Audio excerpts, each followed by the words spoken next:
Hi, welcome to our presentation on communication and conflict resolution. Our team number is 22 and is composed of group members Taya, Ruth, Leluca, Clinto, and Ben.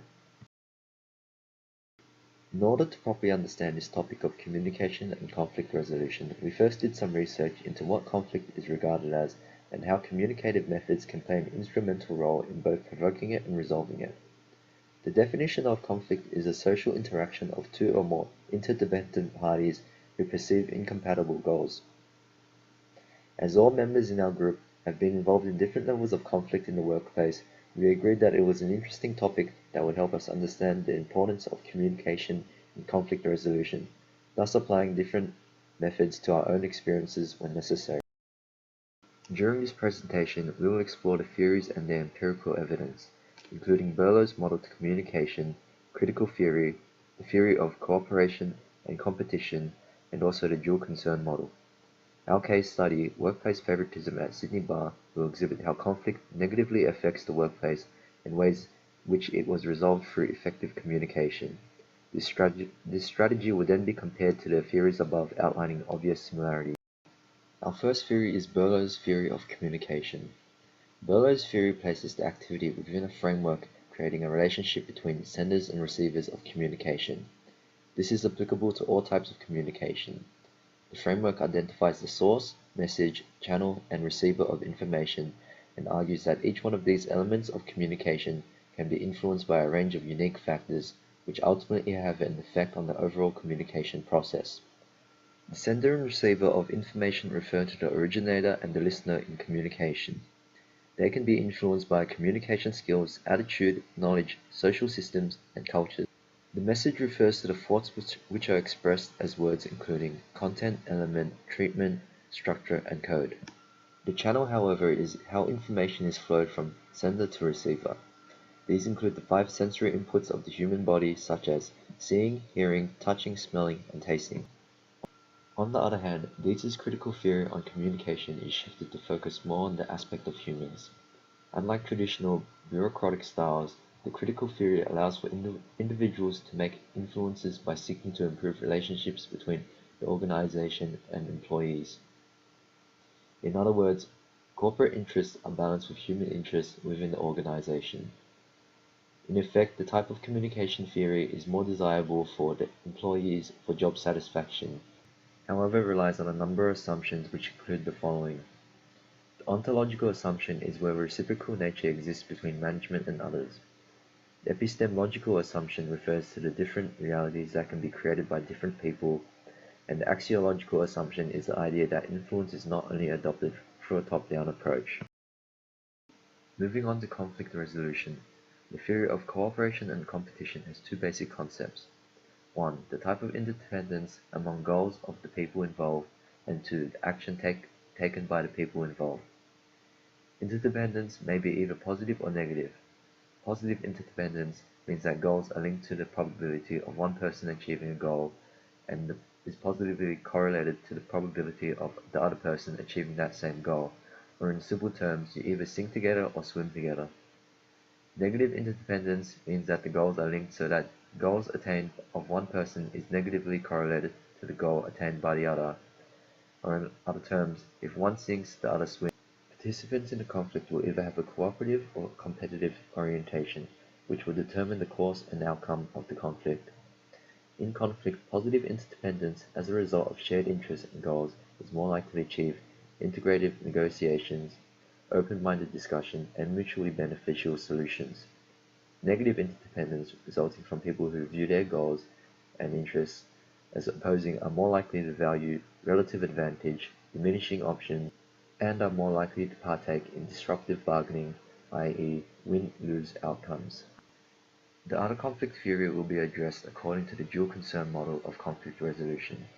An individual's conflict management is determined by their concern for their own outcomes and concerns of others' outcomes. This results in 4 styles of conflict resolution. Accommodation, high concerns for others and no concern for self.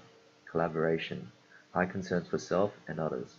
Avoidance, low concern for self and others. And competition, high concerns for self and low concern for others. In conflict, a person who is collaborative orientated will attempt to integrate both parties' needs into a mutually beneficial solution. A person who is competitively orientated will attempt to increase their own outcomes while dismissing the needs of others. Studies have found that collective cultures are more likely to utilize harmony-enhancing strategies in conflict resolution, while individualist cultures emphasize self-concern and utilize competition strategies in conflict resolution.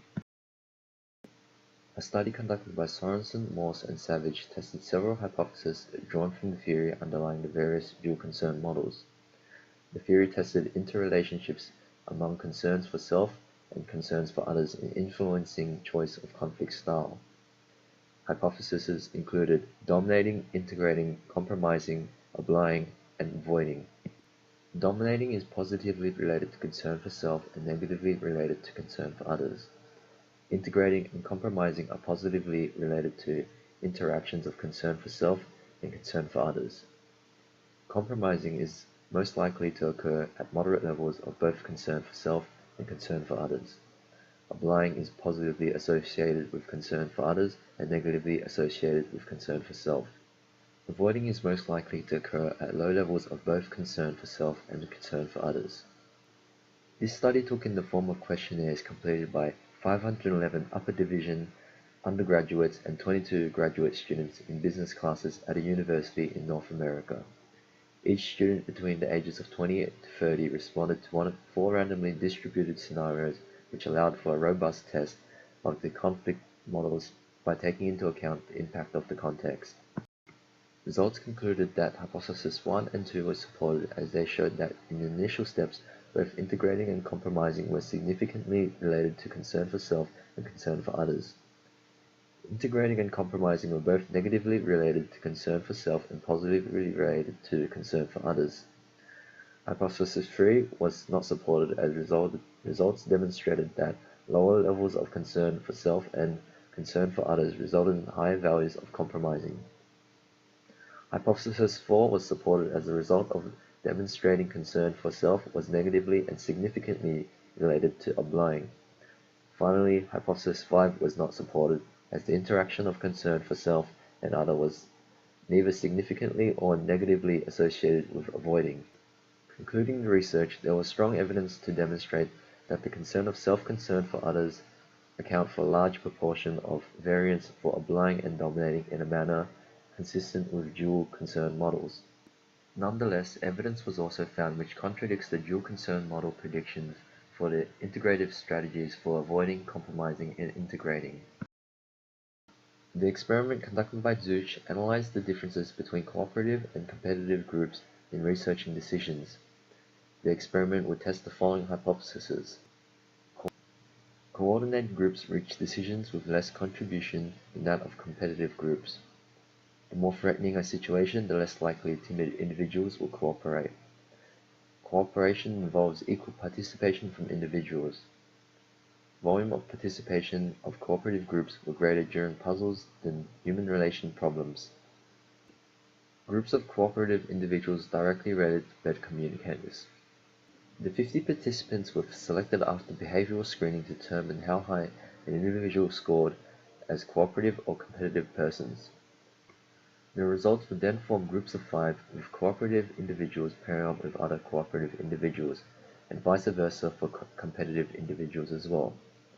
The test ran over a course of 6 weeks, with weekly meetings held to undertake the group exercises. The experiments strongly indicated that the cooperative groups were able to reach conclusions much quicker than the competitive groups. The experiments also suggested that cooperative groups were more excited to work with one another during the 6-week period and provided high frequency of quality solutions to their experiments. Studies also found that cooperative groups were more friendly to their counterparts and that all members enjoyed the company of their group members. This notion can apply to the workplace and other factors where the theory of cooperation applies. The studies have also shown that once conflict arises with a cooperative group, individuals tend to be less cooperative and steer away from providing their input to that of competitive groups. The study also correlates that cooperative groups are less communicative compared to competitive groups.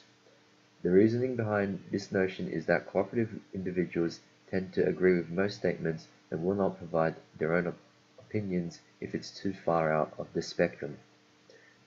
Cooperative individuals are more focused on the goals at hand rather than their own individual goals. This is the main characteristic that determines the individuals are able to form cooperative groups. The case study our group has chosen revolves around a bar in Sydney. Several staff members felt that the manager was favouring particular members of the team in regards to shift planners, rosters, and instructions. This created tension between colleagues within the workplace, which had a negative impact on productivity. Our group used two primary methods in order to get the information regarding this study. As one of our group members works at this bar, they were able to make first-hand observations on how the conflict was affecting the workplace, as well as the techniques that were put into practice in order to resolve the issues. The second method used involved a casual discussion with the manager to determine how he was going to resolve the issue. Originally, we had considered constructing a formal interview with the manager. However, he did not want his personal details to be disclosed. He agreed to discuss how he was going to resolve the issue through conflict management based on experience over the years. In order to resolve the issue, the manager used three simple steps. First of all, he spoke to the employees who complained. He asked them how they thought he was being unfair. Next, he spoke to the alleged favored staff members about whether or not they felt this is true. Finally, he called a meeting for all staff members to attend. He addressed the following issues: about shift planners, rosters, and instructions. In shift planners, he asked who would prefer to work where. For example, some staff preferred to work behind the bar as others preferred to work on the floor. He then stated that the team leader, supervisor, or manager who was in charge is responsible for this, and they must be completed before the shift starts. For rosters, he stated that anyone that required time off had to tell him before the roster is released for the corresponding week, otherwise they would have to find replacement for their shift. In instructions and employee knowledge, training would be provided for all staff to attend. This would cover how to make drinks correctly and serve customers. After this training, if he or any of the supervisors and team leaders saw anyone making mistakes, he would correct them. This immediately shows similar qualities to collaboration styles of dual conflict resolution, as the manager has spoken to everyone in order to come up with a solution that equally benefits all team members. He is portraying concern for his own needs as well as his employees. This strategy will allow for happier, more coherent staff and allow for positive feedback from people who are at high levels within the company. In conclusion, effective communication is essential in organizations as it improves employee satisfaction, performance, as well as creating a positive working environment. Furthermore, this will lead to effective conflict resolution in the future.